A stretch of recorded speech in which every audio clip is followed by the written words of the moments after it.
Selamat pagi, Bruder, Bapak Ibu guru, Bapak Ibu karyawan, Bapak Ibu orang tua dan wali murid, dan juga anak-anak yang terkasih di dalam Tuhan Yesus Kristus, berkah dalam. Hari ini kita memasuki hari ke-7 dalam bulan Kitab Suci Nasional. Dan marilah kita menyiapkan hati dan pikiran kita untuk merenungkan bacaan Injil hari ini. Dalam nama Bapa dan Putra dan Roh Kudus. Amin.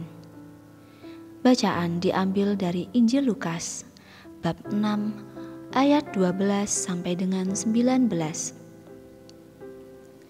Sekali peristiwa, Yesus mendaki sebuah bukit untuk berdoa.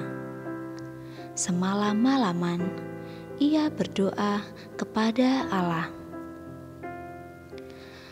Keesokan harinya, ketika hari siang, ia memanggil murid-muridnya kepadanya, lalu memilih dari antara mereka 12 orang yang disebutnya rasul.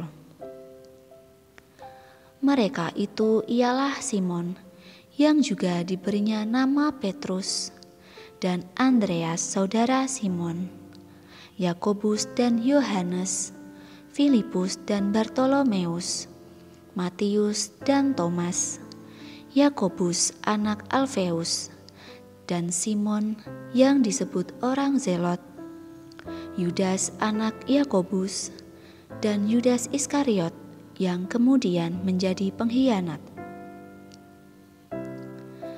Lalu Yesus turun bersama mereka dan berhenti pada suatu tempat yang datar.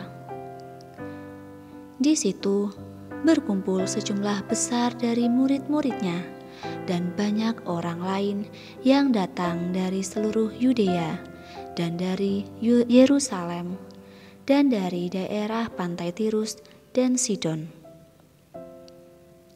Mereka datang untuk mendengarkan Dia dan untuk disembuhkan dari penyakit mereka. Juga mereka yang dirasuk oleh roh-roh jahat beroleh kesembuhan.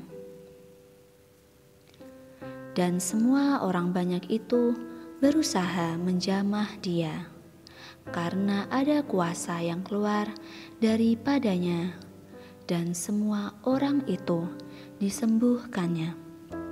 Demikianlah Injil Tuhan. Bruder, Bapak, Ibu, serta anak-anak yang terkasih dalam Kristus.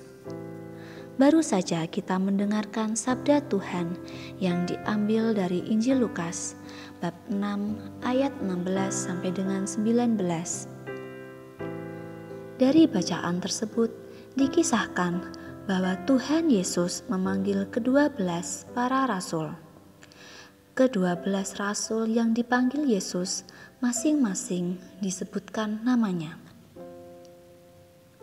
Setelah membaca perikop ini, di dalam hati kita timbul pertanyaan, mengapa Yesus memilih murid-murid berjumlah 12? Dan mengapa yang dipilih oleh Yesus untuk menjadi murid-muridnya berasal dari orang-orang sederhana dengan latar belakang yang berbeda-beda?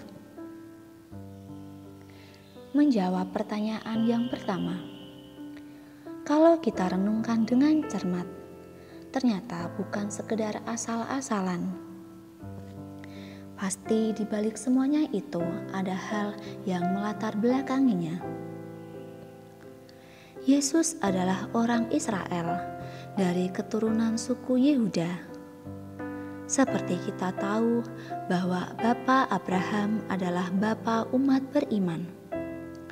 Mempunyai anak tunggal dari keturunan Sarah bernama Ishak. Ishak mempunyai anak yang bernama Yakub, yang kemudian disebut Israel. Dan dari bapa Yakub inilah lahir 12 anak yang kemudian dikenal sebagai 12 suku Israel. Jadi Yesus memanggil 12 murid ini Yesus ingin menunjukkan bahwa 12 murid ini adalah gambaran dari 12 suku Israel. Menjawab pertanyaan yang kedua, Yesus menjadi guru, memilih murid-murid yang sederhana dengan latar belakang yang berbeda-beda. Ini semua Yesus ingin mengatakan bahwa untuk menjadi murid Tuhan Yesus haruslah sederhana, prasaja atau bersahaja, apa adanya, dan tidak dibuat-buat. Hal ini selaras dengan sabda Tuhan Yesus dari Injil Matius bab 23 ayat 12.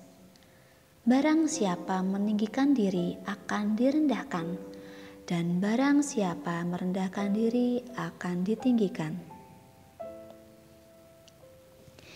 Kita bisa membayangkan betapa sulitnya Yesus memimpin dan mengajar orang-orang yang demikian itu. Namun kenyataannya, Yesus mampu membuat mereka betah, dan kemanapun Yesus pergi, mereka selalu ikut. Yesus mampu merangkul para rasul itu dengan kasih yang tulus. Kasih yang diberikan Yesus kepada mereka tidak selalu pujian dan hal-hal yang menyenangkan hati mereka, tetapi juga Yesus mendidik mereka dengan keras. Meskipun begitu, mereka tidak ada yang sakit hati dan meninggalkan Dia. Dalam kehidupan sehari-hari, kita bertemu dengan teman, saudara, dan rekan kerja dengan karakter yang berbeda-beda. Dan kita diajak untuk bisa membangun relasi yang baik dengan mereka. Salah satu kuncinya adalah mengasihi dan menerima mereka apa adanya. Kalaupun harus berbeda pandangan, landasilah semuanya itu dengan kasih. Marilah berdoa. Ya Bapa, kami bersyukur dan berterima kasih untuk kasih-Mu kepada kami. Engkau telah mengaruniakan kasih-Mu melalui Putra-Mu, Tuhan kami, Yesus Kristus. Oleh karena Engkau telah terlebih dahulu mengasihi kami, sebagai ucapan syukur, kami juga mau belajar mengasihi Engkau ya Bapa, agar kasih kami kepadamu menjadi kelihatan. Kami mau mengasihi sesama kami. Kami mau memperhatikan dan mengutamakan orang lain. Semoga kasih-Mu senantiasa hidup dalam diri kami, sehingga kami pun mampu mengasihi dengan tulus orang-orang yang ada di sekitar kami. Santo Yosef, lindungi dan doakanlah kami. Amin. Dalam nama Bapa dan Putra dan Roh Kudus. Amin. Terima kasih dan berkah dalam.